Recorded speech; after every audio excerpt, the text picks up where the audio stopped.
রাজনীতির মাঠে রং বেরঙের ঘুড়ির আনাগোনা, এত ঘুড়ি, নানান ঘুড়ি কে যে কার আকাশে উড়ে এটা বোঝা খুব মুশকিল, খুব দায় হয়ে গেছে। বিশেষ করে গত 5-6 মাসে আপনার জনপ্রিয় গান আছে না, ঘুড়ি তুমি কার আকাশে উড়ো, তার আকাশ কি আমার চেয়ে বড়।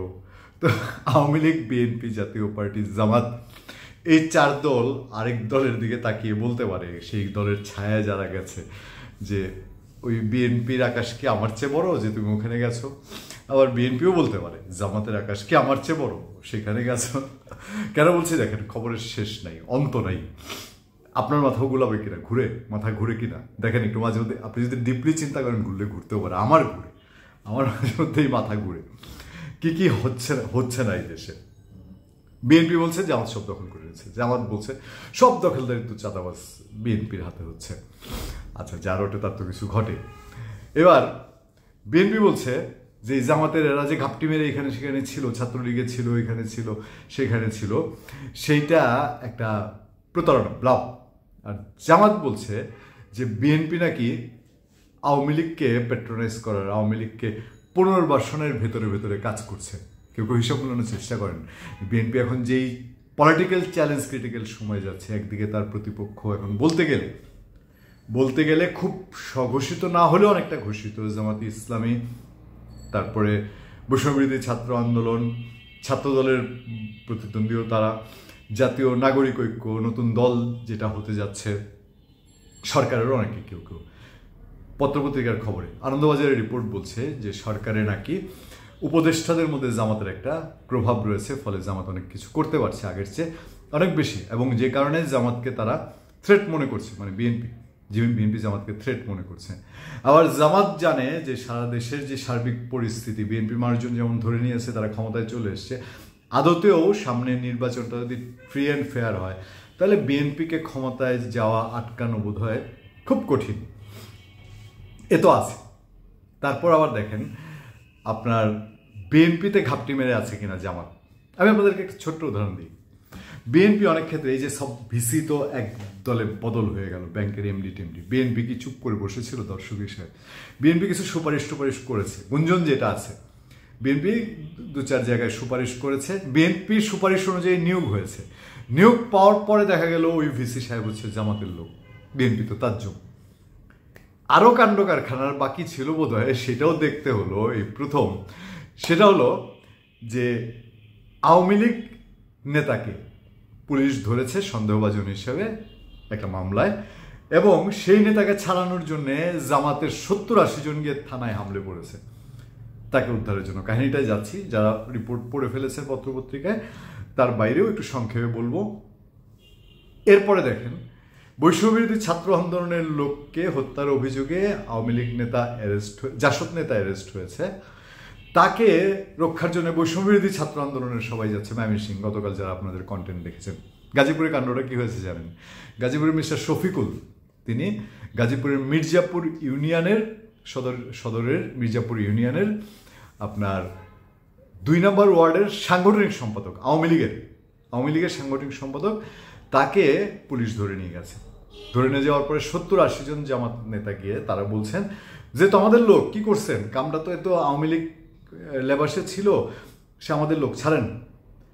ধরেন পুলিশ জামাতের নেতাকেই ধরেছে সাসপেক্টেড হিসাবে, জামাতেরকে ছাড়াই নিয়ে আসবে সেই দিন দেখতে। তাহলে আওয়ামী লীগের শাসন আর এখনকার শাসনের পার্থক্য কী রইল? তারপরে পুলিশ বলছে যে এসে ছাড়াছাড়ি নাই, আমরা সাসপেক্টেড ধরেছি, জামাতের লোকজন এসেছিল, আমরা ছাড়িনি। হ্যাঁ, পুলিশের ভারপ্রাপ্ত কর্মকর্তা মির্জাপুর থানার মিস্টার আব্দুল হালিম, তিনি এই কথা বলেছেন। আর জামাতের আমির গাজীপুরের, তিনি বলছেন যে সে তো আমাদের লোক, যে যাকে ধরা হয়েছে শফিকুল, বললো আমাদের লোক। মানে হুলস্থুল কাণ্ড সারা দেশে একটা আলোচনা। কি দেখছি, আওয়ামী লীগের লোক ধরা হয়েছে, জামাত গেছে উদ্ধার করতে। মানে তলে তলে যে কি হচ্ছে, জাতীয় পার্টি বলছে বিএনপি এবং জামাতের মধ্যে এখন যে আপনারা সামনে দেখছেন হ্যান ধনমার্কাট মোটামুটি বাক্যযুদ্ধ, এটা নাকি সাজানো নাটক। কাকে বিশ্বাস করবেন, কোথায় যাবেন, কোথায় থাকবেন এই দেশে? মানে পলিটিক্যালি আপনি চিন্তা করতে গেলে পলিটিক্যাল এমন গোবলেট পেয়ে গেছে, এই গোবলেট থেকে বের হওয়ার উপায় কি? আওয়ামী লীগ তো হিসাবের বাইরে।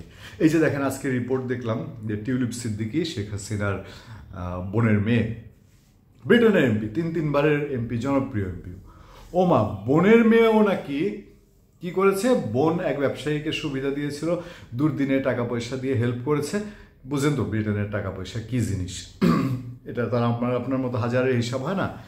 সেই টাকা দিয়ে হেল্প করেছে, সেটার কৃতজ্ঞতা অনুযায়ী মিস্টার মোতালেব টিউলিপ সিদ্দিকীকে, শেখ রেহানার মেয়ে টিউলিপ সিদ্দিকীকে লন্ডনে একটা ফ্ল্যাট দিয়েছেন। যখন দিয়েছেন তখনই এটার দাম 1.25 কোটি টাকা, এখন নাকি ওইখানে ফ্ল্যাট বিক্রি হচ্ছে 7 কোটি টাকায়। ব্রিটেনের মতো জায়গায় মানে বলেন ঢেকি স্বর্গে গেলেও বা আমাদের দুর্নীতির, এটা তো কেউ চোখ বন্ধ করে সবাই বলবে বাংলাদেশে দুর্নীতিতে বিএনপিকে অভিযোগ করা হয়, তারা বিশ্ব চ্যাম্পিয়ন ছিল। চরমোনাই পীর দেখলাম ইঙ্গিত করলেন ওই যে ট্রান্সপারেন্সি ইন্টারন্যাশনালের হিসাব অনুযায়ী। তো আওয়ামী লীগকে তো বলতে হবে এই বিশ্ব ব্রহ্মাণ্ডের চ্যাম্পিয়ন, এরকম হয়েছিল কিনা। আর নাহলে বাংলাদেশের গণ্ডি পেরিয়ে যুক্তরাজ্যে, ইংল্যান্ডে টিউলিপ সিদ্দিকের পিছনে সত্য মিথ্যা পরে নিশ্চয়ই প্রমাণ হবে। ওই দেশ তো আমাদের দেশ না, ওখানে বড় বড় বিলিয়ন ডলারে ঘুষফুস বিভিন্ন আন্ডারওয়ার্ল্ড খেলা হয়। কিন্তু যদি আপাত দৃষ্টিতে বড় হিসেবে বলেন ইন্ডিয়ান গণতন্ত্রের একেবারে প্রতীক, সেখানে তদন্তটা নিশ্চয়ই ভালো হবে, এটা ক্লিয়ার জানা যাবে। কিন্তু অভিযোগটা যেখানে গিয়েছে, যদি এটা সত্য হয়ে থাকে, দালিলিক প্রমাণ পত্রিকা ফিনান্সিয়াল টাইমস তারা প্রকাশ করেছে। তো এই যে খেলাধুলা এইসবের মধ্যে দিয়ে বাংলাদেশের পলিটিক্স, দেশের বাইরে দেশের ভেতরে, ইন্ডিয়া বাংলাদেশ, এবং এখানে লীলা খেলা আছে, আরও লীলা খেলা আছে। এই কে কার সাথে খাতির জমালো, জামাত বলে বিএনপি লটবহর নিয়ে দলবল নিয়ে ইন্ডিয়ায় গিয়ে মিটিং করেছে, আবার বিএনপি বলে ইন্ডিয়ারে খুশি রাখার জন্য আওয়ামী লীগকে মাফ করে দিচ্ছে জামাতে ইসলাম। তো কেউ কাউকে নাহি ছাড়ে সমান সমান। আদতে কি হচ্ছে এইটুক তো আমরা জানি, বিএনপি এবং জামাতের তৃণমূল এরা এমনভাবে আক্রান্ত হয়েছিল, তাদের মূল দল যদি নীতি নির্ধারকরা এরকম সিদ্ধান্ত নেয় যে ইন্ডিয়ার কাছে যাব, আওয়ামী লীগের কাছে যাব, তো ওই দলগুলোও নিজের পায়ে নিজে কোড়াল মারতে পারে, এরকম পরিস্থিতি আছে। কিন্তু ওই যে রাজনীতি মসনদের টান, এই মসনদের টান এমন তীব্র, এই টান যে কোনো নেশার চেয়েও ভয়াবহ মনে হয়। আর নাহলে আমাদের রাজনীতিবিদরা, আওয়ামী লীগ তো দেখিয়ে গেছে জামাতরে যেভাবে ধরেছিল টুটি চেপে 2008 ক্ষমতায় আসার পরে, এর আগে তো জামাতের ক্ষমতায় যাওয়ার জন্য পাশের টেবিলে নিয়ে পোলাও কোরমা খেয়েছে। আবার বিএনপি জামাতও কি সেই লাইনে আছে কিনা দেখার জন্য নিশ্চয়ই আর কিছুটা অপেক্ষা করতে হবে, বেশি দিন না। পর্দায় অনেক কিছুই এখন স্পষ্ট হয়ে উঠছে। ধন্যবাদ সবাইকে, ভালো থাকবেন, সুস্থ থাকবেন। আপনাদের সাথে সবসময় আমি আতিক রহমান পূর্ণিয়া।